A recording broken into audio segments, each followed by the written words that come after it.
আজ আপনাদের একটা ছেলের গল্প শোনাবো। দিনটা ছিল খুবই রোজগারের মতো সাধারণ একটা ব্যস্ত এক্সাইটেড মোড়। আমায় পৌঁছতে হবে শিবপুর।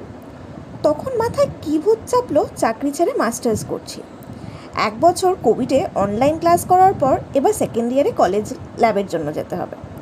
আমার যাতায়াতের রাস্তাটা ছিল টালিগঞ্জ থেকে মেট্রো ধরে এক্সাইট, আর তারপর তো বেসু যাওয়ার একটাই বাস, সাদা রঙের সেই বারাসাত বি গার্ডেন, যেটা পিটিএস পেরোলে বোধহয় আলোর গতিতে ছুটত। প্রাণ হাতে নিয়ে বসে থাকা যাত্রীরা কোনো মতে সিটটার হ্যান্ডেলটা চেপে ধরে থাকতো। যাই হোক, ওই বাস ছাড়া আর গতি নেই, তাই অগত্যা সাদা বাসের অপেক্ষায় দাঁড়িয়ে আছি। সেদিনই হঠাৎ বাসটা দেরি করছে, আর আমি মনে মনে বিরক্ত হচ্ছি। আজই এত কাজ, আর আজই ঠিক দেরি করতে হলো। উফ, যেন আমি কলেজে দেরিতে পৌঁছলে পৃথিবীটা উল্টে যাবে। ঠিক এমনি সময় দূর থেকে ছুটতে আসছে দেখলাম ছোট্ট সেই ছেলেটাকে।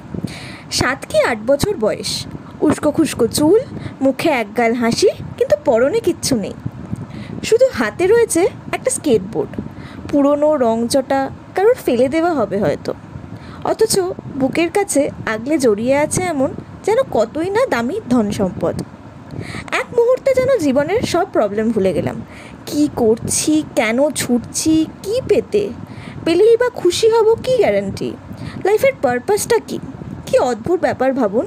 এই পুচকেটার কাছে তো কিছুই নেই, তাহলে ও এত খুশি কি করে? আর আমাদের কাছে সব থেকেও আমরা আরও পাওয়ার কথা ভাবছি, বা হারিয়ে ফেলার ভয়। Happiness lies in little things কথাটা কতটা সত্যি, তাই না? রাস্তার পাশে রাখা কাঠের তক্তার মধ্যে স্কেটবোর্ডটা লুকিয়ে রেখে রোদ্দুরে মিশে গেল আবার সে। জীবনটা যেন আবার নতুন করে দেখতে শিখিয়ে গেল। এভাবেই পথের পাঁচালীর অপুরা বারবার নতুন করে বাঁচা শিখিয়ে দেয়।